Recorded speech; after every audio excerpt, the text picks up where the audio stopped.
প্রিয়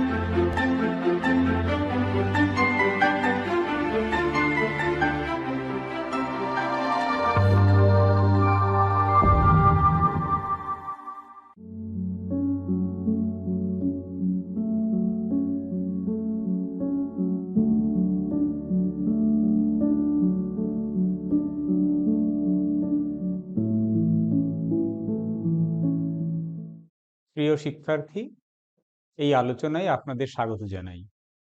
আমি ভারতের লোকসভার অধ্যক্ষ বা স্পিকারের ক্ষমতা ও কার্যাবলী বিষয়ে আলোচনা করব।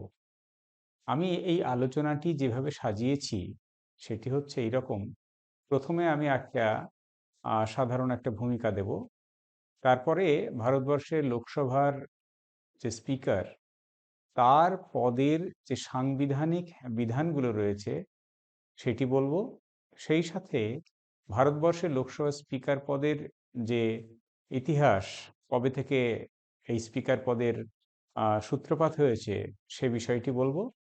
তারপরে ভারতবর্ষের লোকসভা স্পিকারের ক্ষমতা ও কার্যাবলী আলোচনা করব এবং সবশেষে একটি উপসংহার আলোচনা করব।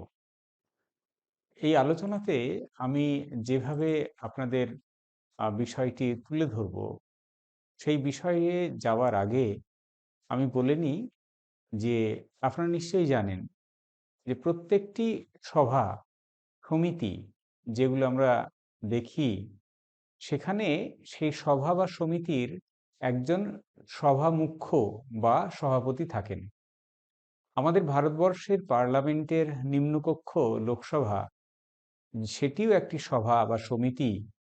সমগ্র ভারতবর্ষ থেকে জনগণের প্রতিনিধিরা নির্বাচিত হয়ে এখানে আসেন। এই বৃহৎ সভা পরিচালনার জন্য এই সভাতেও একজন সভাপতি বা সভামুখ্য থাকেন, যাকে আমরা স্পিকার বলি বা অধ্যক্ষ বলি। এই অধ্যক্ষ ভারতবর্ষের যে সংবিধান আছে, সেই সংবিধান এবং লোকসভার যে কার্যবিধি, সেই কার্যবিধি পরিচালনার যে নিয়ম নীতি আছে, সেই নিয়ম নীতির অনুসারেই তিনি কার্যক্রম পরিচালনা করেন। এই পদের যে সাংবিধানিক তাৎপর্য, সেটি আমরা এর পরবর্তীকালে আরো বিশেষভাবে আলোচনা করব। তবে এই আলোচনার আগে ভারতবর্ষের স্বাধীনতা এবং স্বাধীনতার প্রাক্কালে ভারতবর্ষের আইনসভার যে স্পিকারের কথা এখন আলোচনা করছি, তার যে ইতিহাস, সে বিষয়টি একটু আলোচনা করে নিই। তার কারণ আমরা জানি, স্বাধীন ভারতবর্ষে ১৯৫০ সালে প্রথম পার্লামেন্টের নির্বাচন হয়েছিল, একথা ঠিক। কিন্তু স্বাধীনতার আগেও, অর্থাৎ ব্রিটিশ ভারতবর্ষেও আমাদের জনগণের প্রতিনিধিত্ব একটা প্রতিফলনের সূত্রপাত আমরা দেখেছিলাম স্বাধীনতার আগেই। সেই আগের যে ঘটনাগুলো আমরা দেখি, যার মধ্যে আমি দুটো বিষয়ের কথা উল্লেখ করব। একটি হচ্ছে ১৯১৯ সালের ভারত শাসন আইন এবং তার পরবর্তীকালে ১৯৩৫ সালের ভারত শাসন আইন। এই ১৯১৯ এবং ১৯৩৫ সাল, এই দুই ভারত শাসন আইন অনুযায়ী আমরা যদি দেখি, তাহলে দেখব যে এই বিষয়টি, অর্থাৎ লোকসভা স্পিকারের কথা যে আমি আলোচনা করছি, সেটি কিন্তু সেই আইনে ছিল।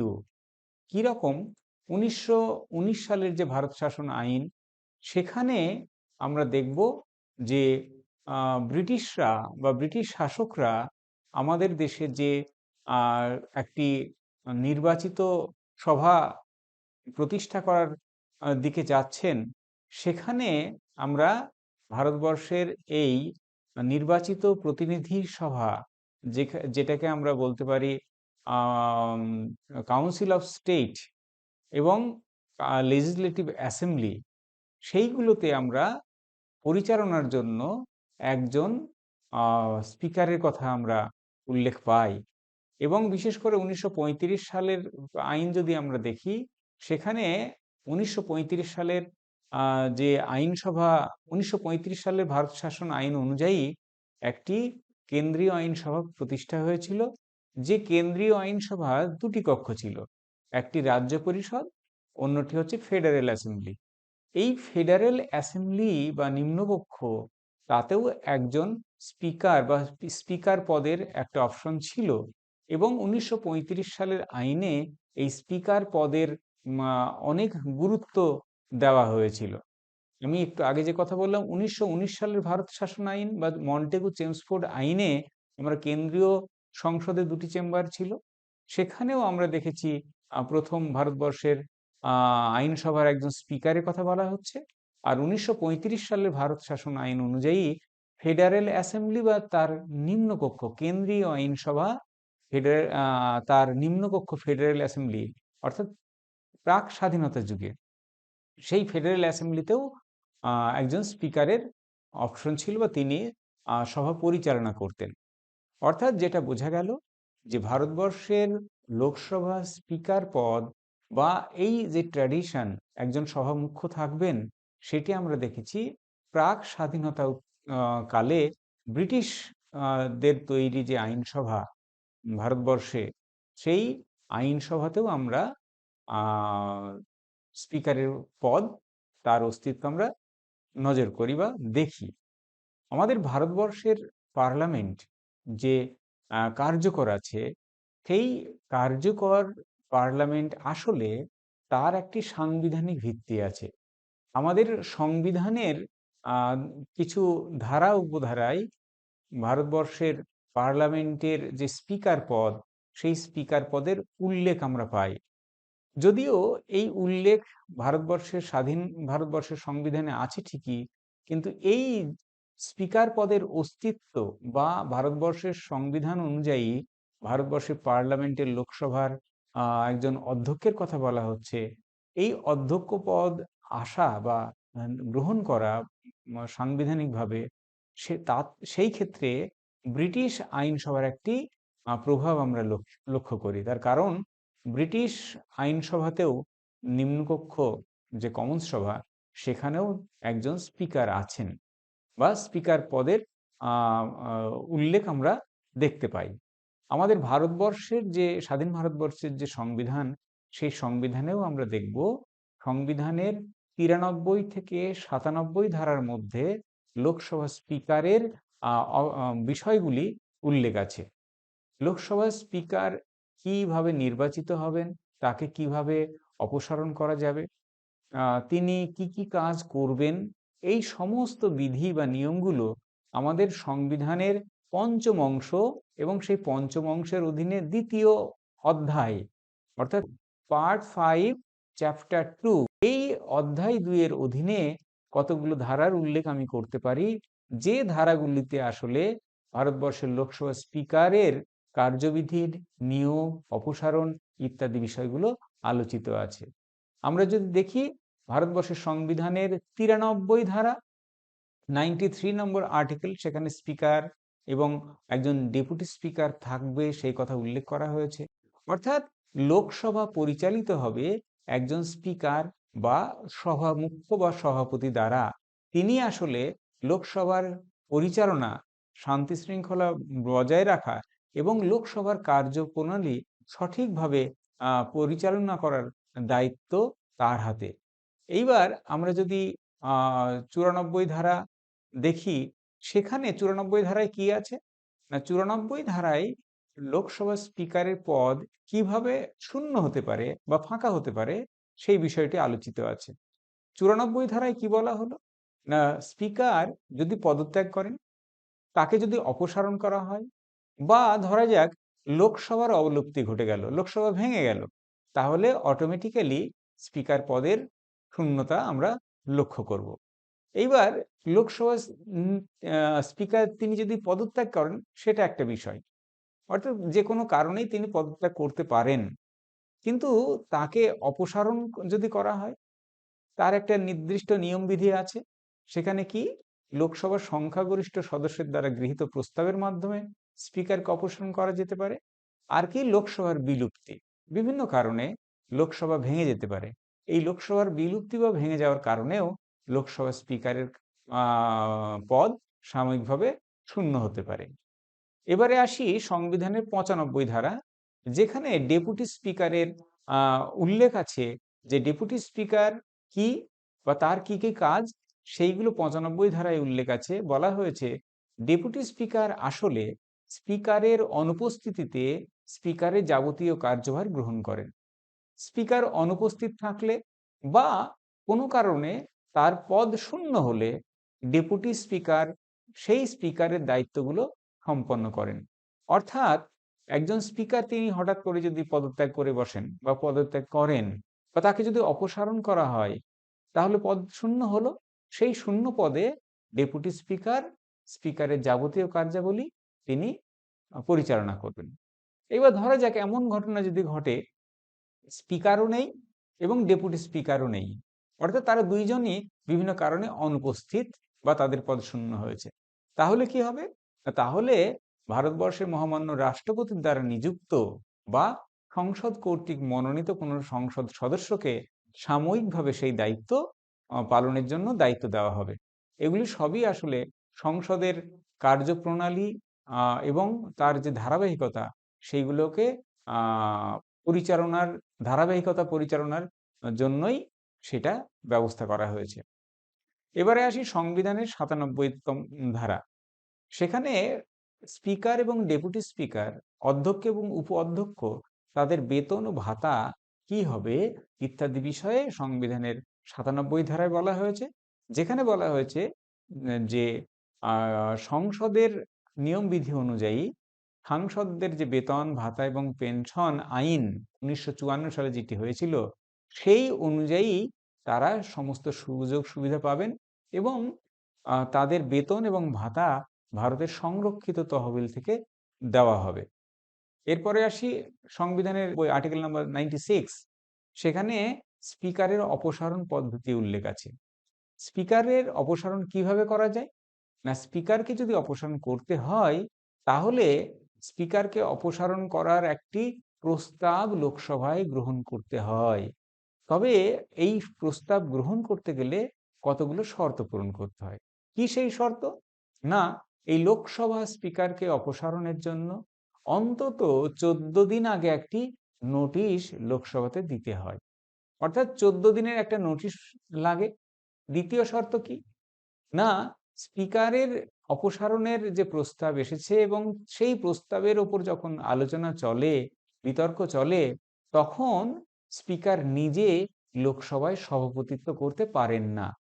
তার জায়গায় তখন সেই বিতর্কে লোকসভার ডেপুটি স্পিকার বা উপ অধ্যক্ষ তিনি সভাপতিত্ব করবেন।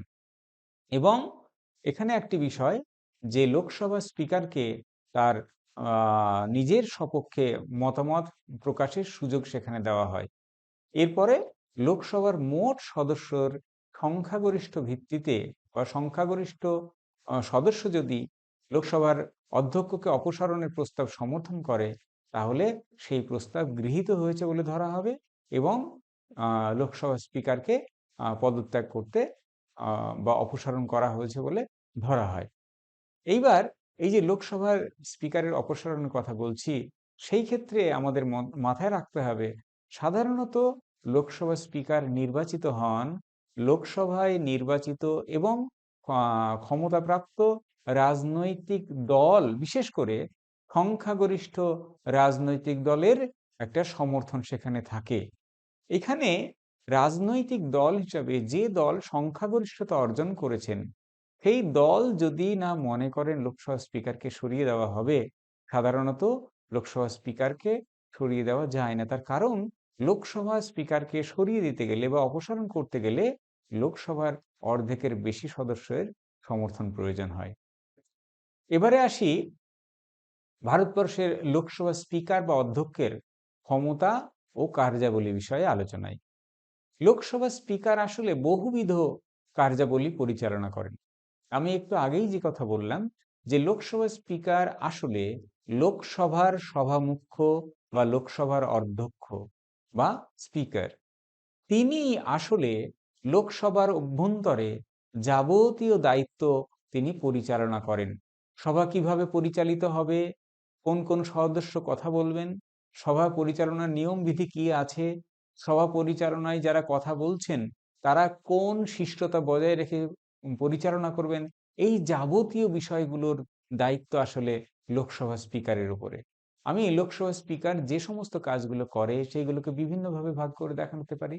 যেমন আইনসভা বা লোকসভার অভ্যন্তরে তার ক্ষমতা, লোকসভা স্পিকারের প্রশাসনিক ক্ষমতা, লোকসভা স্পিকারের লোকসভার ভেতরে আইন শৃঙ্খলা বজায় রাখার ক্ষমতা, লোকসভা স্পিকার আসলে রাষ্ট্রপতি এবং সংসদের মধ্যে একটা যোগাযোগ রক্ষার একটা সেতুবন্ধনের কাজ করেন।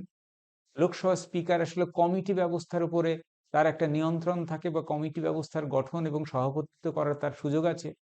লোকসভার স্পিকার একটা বড় ক্ষমতা হচ্ছে অর্থ বিল বিষয়ে তার ক্ষমতা, এবং খুব বিশেষ গুরুত্বপূর্ণ ক্ষমতা লোকসভার যাবতীয় যে সকল সদস্যবৃন্দ লোকসভার নির্বাচিত হয়েছেন তাদের যে অধিকার, সে অধিকারগুলো সংরক্ষণের দায়িত্ব লোকসভা স্পিকারের। এছাড়াও লোকসভার আলোচনা নিয়ন্ত্রণ, বিতর্ক নিয়ন্ত্রণ এবং লোকসভার অধ্যক্ষের কিছু বিচার বিষয়ক ক্ষমতাও আছে। আমি একে একে সেই সমস্ত ক্ষমতাগুলো এবার আলোচনা করছি। প্রথমে আলোচনা করব লোকসভার যে আলোচনা ও বিতর্ক হয় সেইগুলোকে নিয়ন্ত্রণ করার ক্ষমতা। আমি একটু আগে যে কথা বললাম, লোকসভা স্পিকার আসলে সভামুখ্য। তিনি আসলে লোকসভাকে পরিচালনা করার প্রধান কাণ্ডারি। লোকসভা স্পিকার কি করেন? লোকসভায় যে বিতর্ক হয়, আলোচনা হয়, সেইগুলোকে তিনি নিয়ন্ত্রণ করেন। কিভাবে নিয়ন্ত্রণ করেন? না, লোকসভার আলোচনা বা বিতর্ক করার কতগুলো বিধি আছে, সেই বিধি সদস্যদের মেনে আলোচনা করতে হয়, এবং এই আলোচনাগুলো বিধি মেনে হচ্ছে কিংবা বিধি অমান্য করা হচ্ছে সেইগুলোর নজরদারি কিন্তু করেন লোকসভা স্পিকার। স্পিকার প্রশাসনিক কার্য যেমন করেন লোকসভার অভ্যন্তরে, ঠিক তেমনি কোন কোন বিষয়ে আলোচনা হবে কোনো নির্দিষ্ট দিনে, আলোচনায় কোন কোন সদস্য অংশগ্রহণ করবেন, আলোচনায় কোনো প্রস্তাব বা লোকসভার অভ্যন্তরে সেই দিন কোনো প্রস্তাব উত্থাপন করা হবে কিনা, কোনো প্রশ্ন উত্থাপন করা হবে কিনা, ইত্যাদি বিষয়গুলো স্পিকারই স্থির করে দেন। অর্থাৎ লোকসভার দৈনিক কার্যক্রমের যাবতীয় বিষয়গুলো তার সম্মতিক্রমে, তার নির্দেশক্রমে, তার ইচ্ছা বা নিয়মবিধি অনুসারেই তিনি পরিচালনা করেন। যেমন বিভিন্ন বিল, বিলের প্রস্তাব, প্রশ্ন জিজ্ঞাসা এবং প্রশ্ন জিজ্ঞাসা করা যায় কিনা বা কোনো প্রশ্নের বৈধতা, এবং তিনি যে কাজগুলো করেন তার মধ্যে খুব বিশেষ যোগ্য উল্লেখযোগ্য কাজ হচ্ছে, ধরা যাক আলোচনা চলছে, অনেক বিষয় আলোচ্য আছে, লোকসভা স্পিকার কিন্তু সদস্যদের আলোচনা বন্ধ করবার প্রস্তাবও দিতে পারেন, কারণ এই বিষয়ে স্পিকারের সিদ্ধান্তই চূড়ান্ত, যে যাকে আমরা ক্লোজার মোশন বলি। তাছাড়া উল্লেখযোগ্য একটা বিষয় এখানে উল্লেখ করব, যে লোকসভার অভ্যন্তরে লোকসভা স্পিকার যে সিদ্ধান্তগুলো গ্রহণ করেন সেই সিদ্ধান্তের ব্যাপারে বাইরে বা আদালতে কখনো বিচার চাওয়া যায় না। তবে সদস্যগণ সিদ্ধান্ত পুনর্বিবেচনার জন্য অনুরোধ করতে পারে, এবং সেই সিদ্ধান্ত লোকসভা স্পিকার পুনর্বিবেচনা করবেন কিংবা করবেন না সেটা সম্পূর্ণ স্পিকারের ইচ্ছাধীন বিষয়। এই ইচ্ছা বা তার সিদ্ধান্তের বিরুদ্ধে আদালতে কোনো সদস্য আবেদন করতে পারেন না, এবং স্পিকারের কোনো সিদ্ধান্ত কোনো সদস্য যদি বলেন এটা বেআইনি, অযৌক্তিক, সে বা তিনি যদি সরাসরি স্পিকারের বিরুদ্ধে বিতর্কে বা আদালতে যায়, আদালত কিন্তু সেটা গ্রহণ করবে না, তার কারণ স্পিকার আইন বলেই লোকসভার অভ্যন্তরে সেই কার্যবিধি পরিচালনা করেন। এছাড়াও আলোচনার ক্ষেত্রে বা ভোটাভুটিতে লোকসভা স্পিকারের একটা উল্লেখযোগ্য একটা ভূমিকা আছে। কি না, যখন রাজনৈতিক দলগুলো কোনো নির্দিষ্ট বিষয়ে আলোচনা করে, আলোচনা শেষে যখন ভোটাভুটির প্রয়োজন হয়, তখন যদি উভয় দল পক্ষে বা বিপক্ষে যদি সমসংখ্যক ভোট পড়ে, তখন স্পিকারের অধিকার আছে সেইখানে তার একটি কাস্টিং ভোট বা নির্ণায়ক ভোট প্রদান করা। 101-এর ধারা অনুযায়ী তিনি সেই কাস্টিং ভোট বা নির্ণায়ক ভোট প্রদান করতে পারেন, যার ফলে সেই অচলাবস্থা নিরসন হয়। অর্থাৎ আমি আলোচনা করলাম লোকসভার অভ্যন্তরে সবার শৃঙ্খলা, সবার মর্যাদা সংরক্ষণ করা এবং সভার সদস্যদের উপযুক্ত সময় নিয়মবিধি মেনে তাকে বলতে দেওয়ার যে বিষয়, সেগুলো কিন্তু স্পিকার সেগুলো সুযোগ দেন। এবারে আসি সভা শৃঙ্খলা ও মর্যাদা সংরক্ষণের প্রশ্নে। সভা শৃঙ্খলা এবং মর্যাদা রক্ষার দায়িত্ব সবার অভ্যন্তরে লোকসভা স্পিকারের। তার কারণ, সভায় যে সমস্ত বিষয় আলোচনা হয় এবং যেভাবে আলোচনা হয়, সেই আলোচনায় সভার মর্যাদা যেন ক্ষুণ্ণ না হয়, সেই বিষয়টি দেখার দায়িত্ব লোকসভা স্পিকারের। কারণ তিনি বিতর্ক কি হবে, কোন বিষয়ে বিতর্ক হবে এবং বিতর্কের ভঙ্গি সদস্যদের সংযত হওয়ার জন্য বারবার তিনি আহ সতর্ক করেন। কোনো সদস্য অপ্রাসঙ্গিক কথা যদি বলেন, আপত্তিকর আচরণ যদি করেন, অশালীন মন্তব্য যদি করেন এবং পার্লামেন্টের মর্যাদা বিরোধী এবং অসম্মানজনক যদি ভাষা ব্যবহার করেন, তাহলে তিনি তার বিরুদ্ধে ব্যবস্থা নিতে পারেন। সর্বোপরি সদস্যগণ এইগুলি যেন না করেন, সেই জন্য আগেই তাদের পরামর্শ দেন স্পিকার, এবং তিনি প্রয়োজনে সদস্যদের মৃদু তিরস্কার করতে পারেন। এবং লোকসভা শৃঙ্খলা এবং মর্যাদা রক্ষার জন্য কোনো সদস্য যদি এই ধরনের মর্যাদা হানিকর কোনো আচরণ করেন, তাহলে লোকসভার সদস্যদের বা সেই সদস্যকে লোকসভা স্পিকার সেই দিনের অধিবেশন থেকে তিনি বহিষ্কার করতে পারেন। এবং কোনো সদস্যের অপরাধ যদি তার থেকে আরো গুরুতর হয়, তাহলে কোনো সদস্যকে নির্দিষ্ট সময়ের জন্য বহিষ্কার করতে পারেন, সেই ক্ষমতা তার আছে।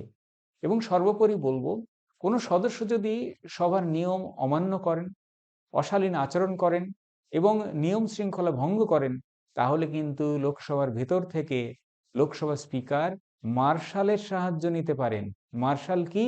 না, লোকসভার শান্তি বজায় রাখার জন্য নিয়োজিত কিছু লোকজন, যারা জোর করে তাকে বা সেই সদস্যকে লোকসভা থেকে বের করে দিতে পারেন।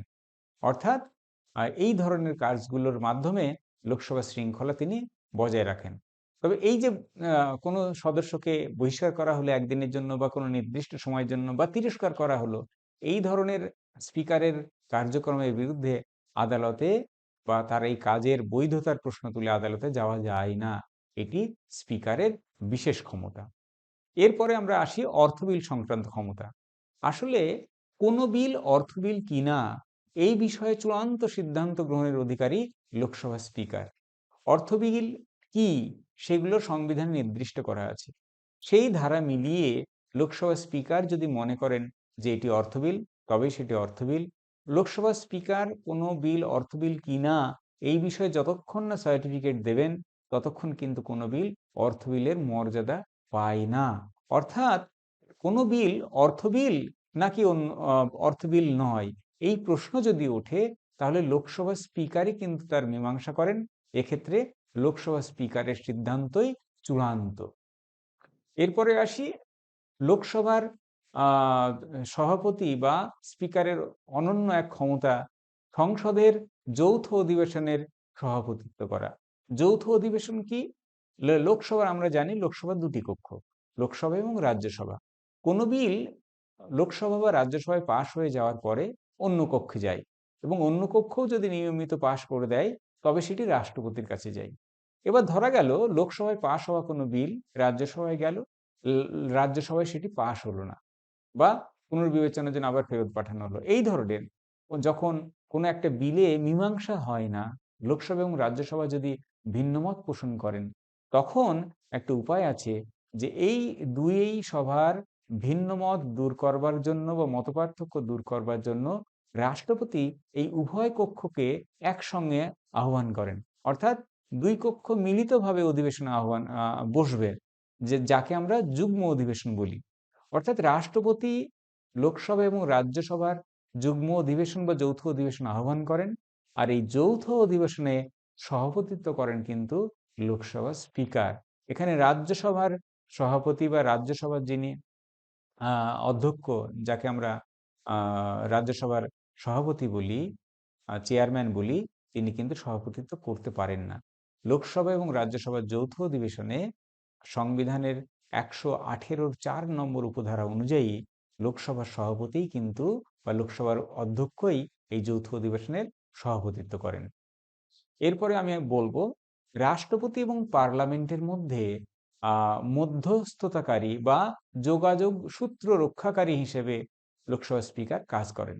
তার কারণ আমরা জানি, রাষ্ট্রপতি ভারতবর্ষের রাষ্ট্রীয় প্রধান, অর্থাৎ তার নামেই দেশ পরিচালিত হয় এবং তার নির্দেশেই যাবতীয় কার্যকর্ম পরিচালিত হয় সাংবিধানিকভাবে।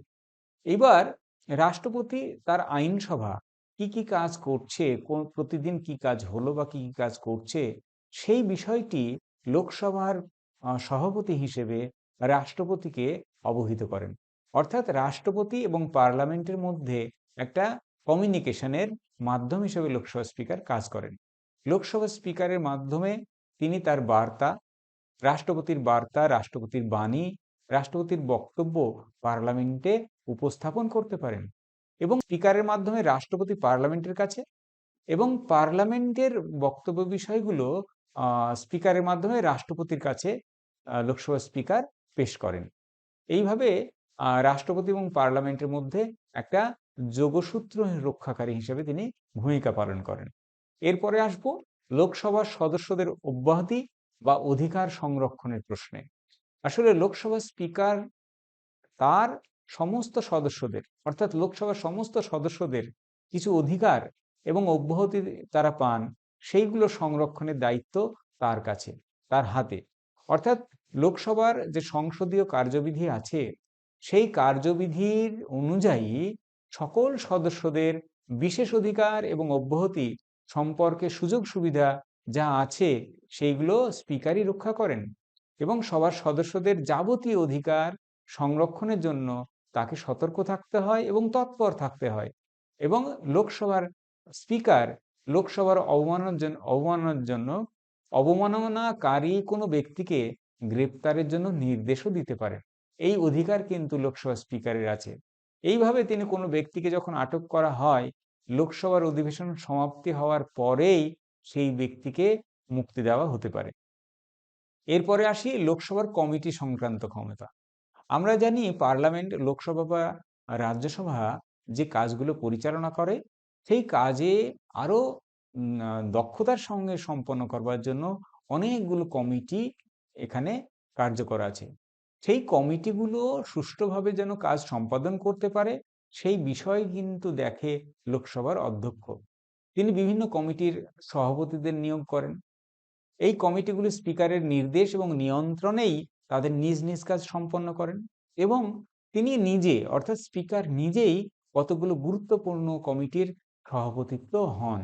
অর্থাৎ লোকসভায় যে সমস্ত কমিটিগুলোই আছে, সেই কমিটিগুলোর একজন নিয়ন্ত্রক হিসাবে লোকসভা স্পিকার কাজ করেন।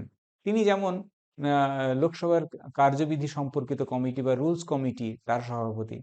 তিনি কার্যকর্ম পরিচালনা সম্পর্কিত যে উপদেষ্টা committee, business advisory committee of Lok Sabha, তারও সভাপতি হিসেবে তিনি কাজ করেন।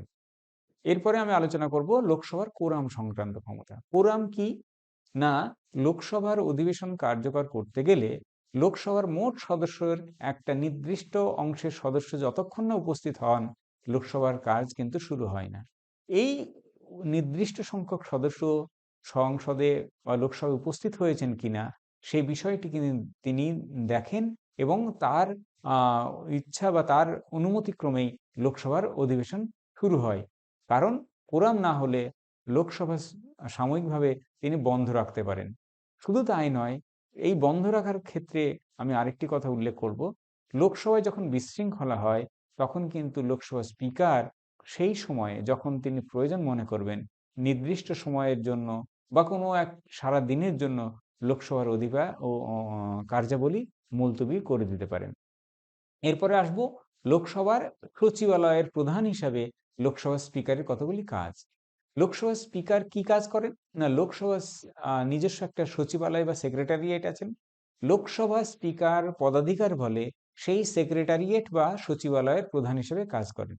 তিনি কি করেন না, লোকসভার সকল সদস্যদের জীবন, সম্মান এবং সাধারণভাবে যে কর্মচারীরা আছেন তাদের সম্পত্তি নিরাপত্তা এবং রক্ষণাবেক্ষণের দায়িত্বযুক্ত। তিনি তাদের সম্পত্তি এবং তাদের যে জীবনের বা কার্য পেশাগত যে সমস্ত অধিকার, সেইগুলো তিনি রক্ষণাবেক্ষণ করেন। তাছাড়াও লোকসভায় যে সমস্ত সাধারণ দর্শক সেখানে উপস্থিত হন, নির্দিষ্ট নিয়ম মেনে সেই লোকসভার অধিবেশন দেখতে যান, সেই গ্যালারিগুলো বা লবিগুলোকে নিয়ন্ত্রণ করেন তিনি। এছাড়াও সাধারণ সাংবাদিক, দর্শক, তাদের বসার ব্যবস্থা সেইগুলোকেও তিনি নিয়ন্ত্রণ করেন এবং প্রত্যেকদিন লোকসভায় যে সমস্ত কাজ হয় সেইগুলোকে রেকর্ড করবার এবং সেগুলোকে সংরক্ষণের দায়িত্ব লোকসভার স্পিকারের। এরপরে বলবো লোকসভার স্পিকারের অন্যতম একটি ক্ষমতা হচ্ছে লোকসভার সদস্যদের পদত্যাগপত্র গ্রহণ করা। আসলে যে কোনো সদস্যই তার নিজস্ব কারণে বা বিভিন্ন কারণে তার সাংসদ পদ থেকে তিনি অব্যাহতি চাইতে পারেন এবং সেই অব্যাহতি চাইতে হয় কিভাবে? না, তার পদত্যাগপত্র লোকসভাতে জমা দিতে হবে। এবং এই লোকসভার কোনো সদস্য যখন তার পদত্যাগপত্র জমা দেয়, সেই পদত্যাগ স্বীকার করা হবে কিনা সেই সিদ্ধান্ত কিন্তু গ্রহণ করে লোকসভা স্পিকার। তার কারণ আমরা দেখব, কোনো একজন লোকসভার সদস্যকে বিভিন্ন কারণে, কখনো বলপূর্বক বা অন্য কোনো কারণে, তার ইচ্ছার বিরুদ্ধেও তাকে আহ পদত্যাগ করতে চাপ দেওয়া হতে পারে এবং সেই ক্ষেত্রে লোকসভা স্পিকার কিন্তু তদন্ত করে দেখেন যে এই পদত্যাগপত্রটি সেই সংশ্লিষ্ট সদস্যের কতখানি ইচ্ছে অনুযায়ী হচ্ছে। তিনি যদি মনে করেন যে তাকে বলপূর্বক পদত্যাগ করতে বাধ্য করা হচ্ছে, তাহলে কিন্তু বা অন্য কোনো নিয়ম বহির্ভূত কারণে, নিয়ম বহির্ভূতভাবে তাকে বল প্রয়োগ করে বা অন্য কোনো নিয়ম বহির্ভূত কারণে তাকে পদত্যাগপত্র করতে বাধ্য করা হচ্ছে, তাহলে কিন্তু তিনি সেই পদত্যাগপত্র গ্রহণ নাও করতে পারেন। অর্থাৎ একজন সদস্য তার ক্ষমতা, তার সদস্য হওয়ার যে অধিকার, একজন সাংসদ, লোকসভার সদস্য, তিনি যেন এই সদস্য হিসেবে থাকেন, সেই বিষয়টি কিন্তু তিনি গভীর গুরুত্বের সঙ্গে বিবেচনা করেন। এছাড়াও লোকসভার অধ্যক্ষকে অনেকগুলো কাজ করতে হয়, যেমন বিভিন্ন রাজ্য আইনসভার সভাপতি বা অধ্যক্ষদের যে সম্মেলন যখন হয়, লোকসভা স্পিকার কিন্তু তার প্রধান হিসেবে কাজ করেন। লোকসভার কোনো সদস্যকে পার্লামেন্ট এলাকার মধ্যে গ্রেপ্তার করা যায় না। গ্রেপ্তার করতে হলে যদি যে কর্তৃপক্ষ গ্রেপ্তার করতে চাইছে, তাকে কিন্তু আগে লোকসভা স্পিকারের কাছে অনুমতি নিতে হবে। সেই অনুমতি ছাড়া লোকসভার কোনো সদস্যকে গ্রেপ্তার করা যায় না। এবং লোকসভার সদস্যদের কোনো সদস্য তিনি যদি চান, তিনি মাতৃভাষায় তার বক্তৃতা দিতে পারেন এবং সেই সুযোগ কিন্তু লোকসভা স্পিকার করে দিতে পারেন। এবং আরেকটি গুরুত্বপূর্ণ ক্ষমতার কথা বলবো, লোকসভার সদস্যদের বা লোকসভার স্পিকারের বিচার সংক্রান্ত ক্ষমতা। বিচার সংক্রান্ত কি? না, লোকসভার সদস্যরা যে সমস্ত নিয়মবিধি মেনে লোকসভা সদস্য হয়েছেন, এটা যেমন একটা ঠিক, কিন্তু সেই পদ বা লোকসভার সদস্য পদ টিকিয়ে রাখার জন্য কতগুলো নিয়ম মান্যতা দিয়ে চলতে হয়। এইবার সেই নিয়মের অমান্যতা যদি ঘটে, তাহলে সেই সদস্যকে কিন্তু লোকসভা স্পিকার তাকে লোকসভা থেকে বহিষ্কার করতে পারেন। সাময়িক বিশৃঙ্খলার যেমন প্রশ্ন আছে, পাশাপাশি লোকসভার রাজনৈতিক দল থেকে কোনো সদস্য যদি দলত্যাগ করেন, সেই দলত্যাগ যদি দলত্যাগ বিরোধী আইনের অভিযোগে অভিযুক্ত হয়, তাহলে কিন্তু এই দলত্যাগ বিরোধী আইন অনুযায়ী লোকসভা স্পিকার সেই সদস্যকে বহিষ্কার করতে পারেন লোকসভা থেকে। এমন ঘটনা আমরা ভারতবর্ষের লোকসভার ইতিহাস যদি দেখি, বিভিন্ন সময়তে আমরা দেখেছি লোকসভা স্পিকার অনেক সদস্যকে, বিশেষ করে লোকসভার দলত্যাগ বিরোধী আইনের এখতিয়ারে তিনি তাদের লোকসভার পদ থেকে সরিয়ে দিয়েছেন। সেই বিষয়গুলো আমরা এর আগে অনেকবারই দেখেছি। এরপরে আমি আসবো লোকসভার মর্যাদা বা তার অবস্থানের বিষয়ে। আসলে লোকসভা খালি একটি সভা নয়। লোকসভা আসলে সমগ্র ভারতবর্ষের প্রতিনিধিত্বকারী একটি সভা বা সমিতি। সেই সভাতে সমগ্র ভারতবর্ষের নাগরিকদের যাবতীয় অভাব, অভিযোগ, দাবি, সেই দাবি দেওয়া সমস্ত কিন্তু সেখানে আসে। সেগুলোকে দেখার দায়িত্ব লোকসভার স্পিকারের। এবং ভারতবর্ষের যে কার্যবিধি, লোকসভার কার্যবিধি, সেইগুলো অনুযায়ী সেই মতামতকে তিনি প্রাধান্য দেন। এবং লোকসভা স্পিকারের পদ এতটাই গুরুত্বপূর্ণ, আমরা যদি দেখি ভারতবর্ষের প্রোটোকল অনুযায়ী তালিকায় তিনি উপর থেকে 6 নম্বরে আছেন। একজন কেন্দ্রীয় মন্ত্রী বা রাজ্যপালের থেকেও উচ্চ মর্যাদা সম্পন্ন তিনি। আমরা কিন্তু আজকে যদি দাঁড়িয়ে আমরা ভারতবর্ষের স্পিকারের পদের দিকে পর্যালোচনা করি, তাহলে দেখা যাবে যে এই স্পিকারকে যেভাবে সংবিধান মর্যাদা দিয়েছে, আমাদের এই স্পিকার পদে যারা কাজ করছেন বিভিন্ন সময় তাদের বিরুদ্ধে অভিযোগ আসে। কিসের অভিযোগ? রাজনৈতিক পক্ষপাতের অভিযোগ। তারা নাকি লোকসভার অভ্যন্তরে বিরোধী দলের লোকজনকে কথা বলতে সুযোগ কম দেন। দলত্যাগ বিরোধী আইন কখন প্রয়োগ হবে কখন হবে না সেটা তার সিদ্ধান্ত। সেই ক্ষেত্রেও নাকি পক্ষপাতিত্ব হয় এবং সংসদের অভ্যন্তরে বা লোকসভার অভ্যন্তরে যে বিশৃঙ্খলা আসে সেইগুলোকে নিয়ন্ত্রণের ক্ষেত্রেও আমরা পক্ষপাতিত্বের অভিযোগ বিভিন্ন বিরোধী রাজনৈতিক দলগুলো করে। সেই বিষয়গুলো কিন্তু লোকসভার স্পিকারের সামনে একটি বড় চ্যালেঞ্জ। আর লোকসভার স্পিকার যদি এই সমস্ত চ্যালেঞ্জগুলো ওভারকাম করতে পারে, তাহলে যেখানে আমরা দেখব যে লোকসভা নিয়ম নীতিকেই তিনি প্রাধান্য দিচ্ছেন, কোনো দল বা দলীয় মর্যাদা বা দলীয় আইডেন্টিটিকে তিনি প্রাধান্য দিচ্ছেন না।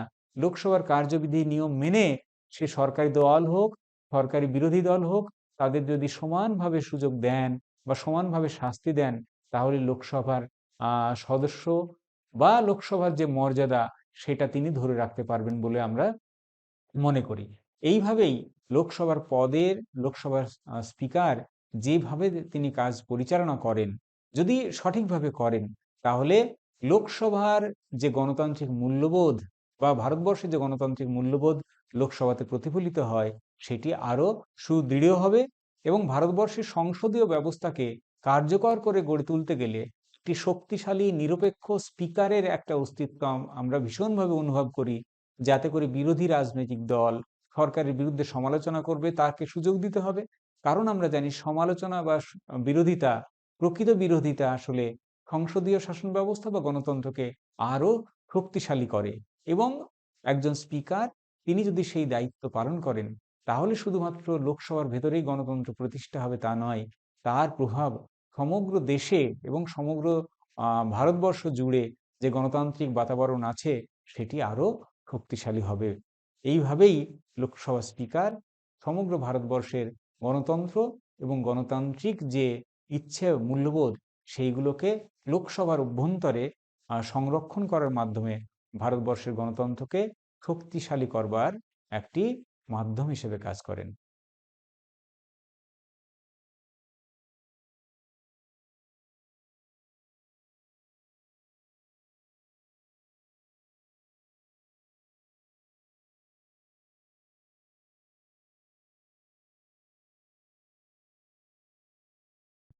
এখানেই এই আলোচনা শেষ করছি। ধন্যবাদ।